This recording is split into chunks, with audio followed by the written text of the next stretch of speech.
Oi, meus anjos, tudo bem com vocês? Bem-vindos ao meu canal. Para quem não me conhece, eu sou Cícero Alencar, eu sou filósofo, artesão e consultor de artesanato, e esse é o canal Gente Como a Gente. No vídeo de hoje, eu queria conversar um pouquinho com vocês sobre alguma dúvida que algumas pessoas têm. De vez em quando alguém me pergunta assim, Cícero, por que você escolheu fazer o que você faz? Né? Por que você escolheu o artesanato? Por que escolher viver do artesanato? E agora, por que escolher trabalhar como consultor de artesanato? E no vídeo de hoje, eu queria fazer um vídeo não muito longo, explicando um pouquinho por que eu faço o que eu faço. Gente, tudo começa assim desde a minha infância. Né? Eu fui criado na roça, né, num sítio, na zona rural, em Exu, Pernambuco.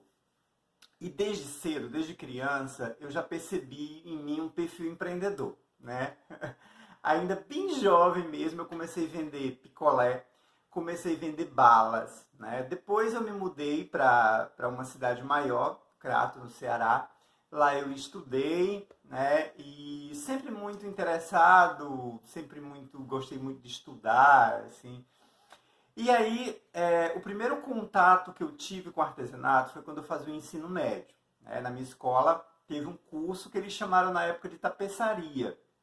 Mas agora eu descobri que, na verdade, chama agulha mágica, outros chamam de ponto russo. Foi o primeiro contato que eu tive, digamos assim, com o artesanato. E aí eu fiz esse curso, eu adorei, mas não dei continuidade, né? Aí já um pouco depois, alguns anos depois, eu lembro, eu não me recordo com detalhes, mas eu fiz bijuteria, né? Eu lembro que eu tinha uma caixinha, né, cheia de pedras, de fio, essas coisas, e eu fiz um bijuteria. Eu acho que na época, eu não lembro, me recordo bem, mas na época eu acho que era para poder ter uma graninha extra, alguma coisa assim. Alguns anos depois, eu comecei a fazer cartões artesanais. Esses cartões eu fazia para poder dar de presente. Eu não tinha dinheiro para poder dar presente para as pessoas, então eu comecei a fazer cartões. E aí eu comecei a fazer cartões de vários tipos, com folha seca, né, com recorte de revista. E eu fazia lá, sei lá, usava a minha criatividade. Então o artesanato, mais uma vez, veio até mim, né? Depois disso, eu comecei a me envolver em comunidades religiosas e tudo mais, e desde criança também eu tinha um vínculo muito forte com a religião, né? E aí eu decidi entrar no convento, né? No ano de 97 eu entrei no convento para ser frade, né? Padre, algumas pessoas não... tem diferença de frade e padre, mas para ficar mais claro era para ser padre. E aí, por quê? Porque eu tinha uma vontade muito grande de ajudar as pessoas, eu tinha muita vontade de, sei lá, de fazer alguma coisa pelo povo, e eu achava que eu tinha vocação para ser padre, né? E aí eu fui para um seminário, para um convento, né? Algumas pessoas chamam de seminário, para ser frade. E lá eu continuei fazendo algumas coisas, né? Teve uma época que eu fazia cartões no convento, né? E tudo mais. Mas aí no ano de 2003, né, eu estava morando em Curitiba, no Paraná, numa comunidade, né, era o convento, mas é um convento que dentro do convento eles têm uma obra social chamada Casa do Servo Sofredor, onde faz um trabalho com dependentes químicos e alcoólicos. E de 2002, não, 2003 e 2004 eu morei nessa comunidade, né, onde eu trabalhava como voluntário. E lá eu tive um contato muito forte com o artesanato também, porque tinha oficinas dentro dessa casa, chamada Casa do Servo Sofredor, onde ensinava os internos a ter esse contato como terapia ocupacional de artesanato. E lá eu comecei a fazer pintura em gesso, né? Comecei a trabalhar na confecção também de escapulários, que é um símbolo que os católicos usam. E lá eu tive o primeiro contato com a decopagem. Eu lembro que eu estava ensinando, né, e fazendo pintura em gesso com um grupo de internos, e foi uma mulher ensinar a decopagem, né, em MDF para as mulheres, que também eram internas nessa clínica, nessa casa de recuperação. E eu fiquei muito empolgado, achei muito legal e tal, e eu comecei a me interessar por aquilo. Como eu não pude fazer o curso com a mulher, porque eu estava numa outra oficina com os meninos, então imediatamente eu quis saber como é que fazia, fui lá, comprei material e fiz. E eu comecei a fazer decopagem em MDF, né? Eu sei que aí o artesanato foi entrando, né, cada vez mais na minha vida. E isso foi em 2003. Em 2004, no final de 2004, eu saí do convento, né? Eu abandonei a vida religiosa. E aí eu vim de Curitiba para o Nordeste, comecei a trabalhar como professor, né? Eu era formado em filosofia, comecei a trabalhar como professor. E também comecei aqui e acolá a fazer alguma coisa de artesanato. Muitas vezes para ter uma rendinha extra, mas no geral era para dar de presente para as pessoas, né? Eu queria presentear as pessoas, não tinha dinheiro, eu ia lá e fazia o presente, geralmente artesanal. Em 2008, né, eu já estava morando em Salvador, estava fazendo artes cênicas na UFA, minha vida é uma loucura, gente.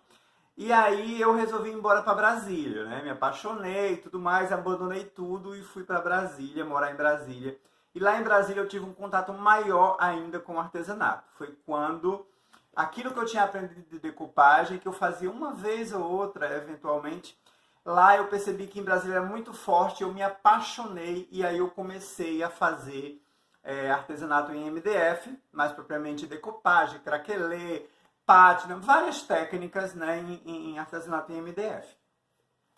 Mas fazia por hobby, fazia porque eu gostava, fazia para presentear, fazia para dar para os amigos, para as pessoas que eu conhecia.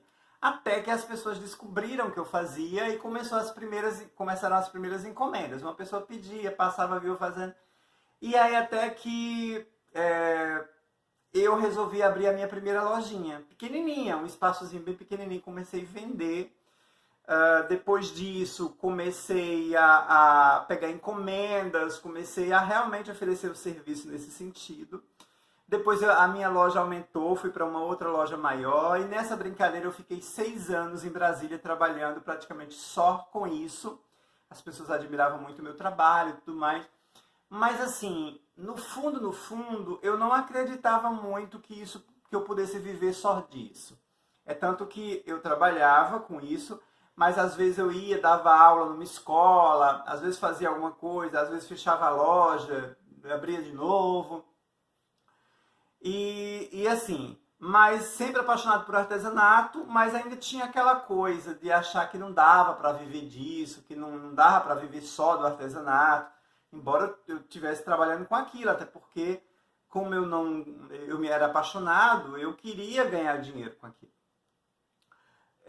Quando foi no ano de 2014, eu saí de lá e voltei para o Nordeste, com situações específicas, e aí eu vim morar em Aracaju. Em Aracaju eu meio que desisti do artesanato, fiquei desanimado aqui, porque eu vi que aqui era muito mais difícil do que lá, matéria-prima aqui era difícil, a renda per capita do povo também era mais baixa, então era mais difícil o pessoal valorizar artesanato. E eu meio que desisti, fui trabalhar com outra coisa, com uma loja de rasteirinha com meu irmão. Mas aí em 2015, no final de 2015, eu resolvi voltar a fazer artesanato de novo, né? Já fazia aqui e acolá, fazer alguma coisa, que alguém pedia, uma caixa, um kit de bebê, né? Eu fazia alguns artesanatos, mas eu não fazia disso meu negócio aqui em Aracaju, no primeiro, né, assim quando eu cheguei.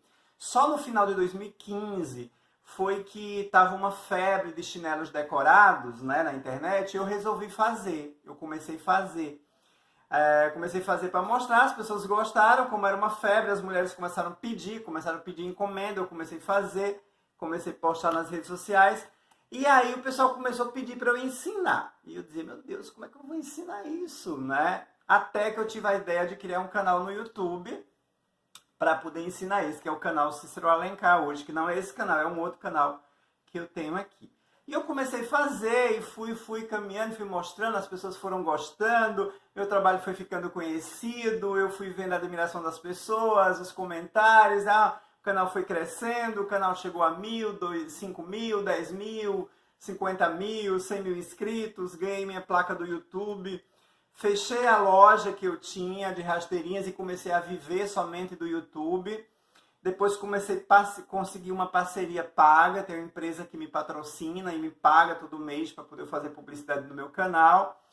E aí eu comecei a ter a renda do YouTube, né, com o meu artesanato. Comecei também a ter a renda da parceria que eu tenho e também de algumas vendas que eu fazia.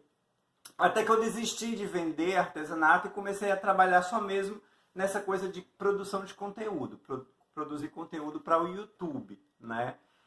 E fui me apaixonando cada vez mais, fui vendo que isso realmente era a minha praia, que eu adoro comunicar, que eu adoro ensinar, que eu adoro fazer artesanato. E eu fui começando a me encontrar, né? E a ver que realmente eu me sentia muito feliz fazendo o que eu faço. Não só fazer artesanato, mas como também ensinar artesanato, ensinar outras pessoas a fazerem isso.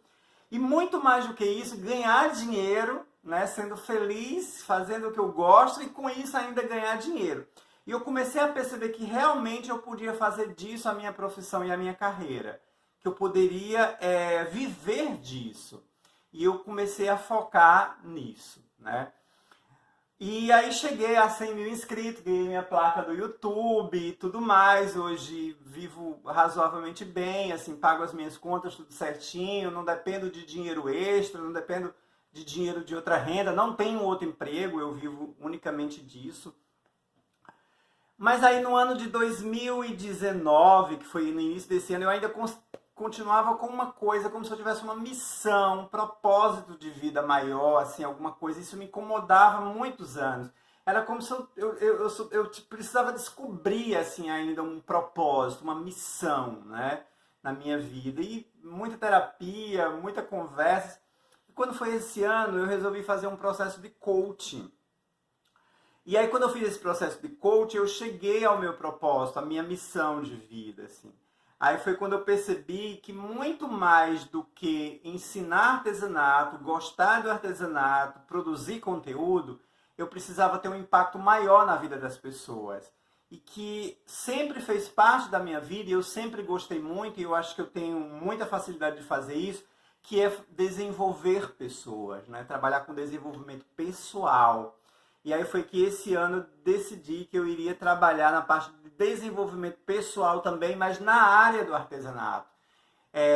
Então descobri que o meu propósito, a minha missão era ajudar artesãos, que são colegas meus, pessoas apaixonadas como eu, às vezes a vida inteira no artesanato, a desenvolver o seu potencial, a desenvolverem os seus talentos e terem essa visão mais ampla do artesanato, que ela pode sim ser uma carreira, que ela pode sim ser uma profissão valorizada e que você pode ganhar dinheiro com isso. Então, assim, eu acho que com esse vídeo de hoje eu respondi todas as dúvidas que vocês têm. Por que eu faço o que eu faço? Né? Primeiro, porque eu sou apaixonado pelo que eu faço. Primeiro, porque eu amo o que eu faço.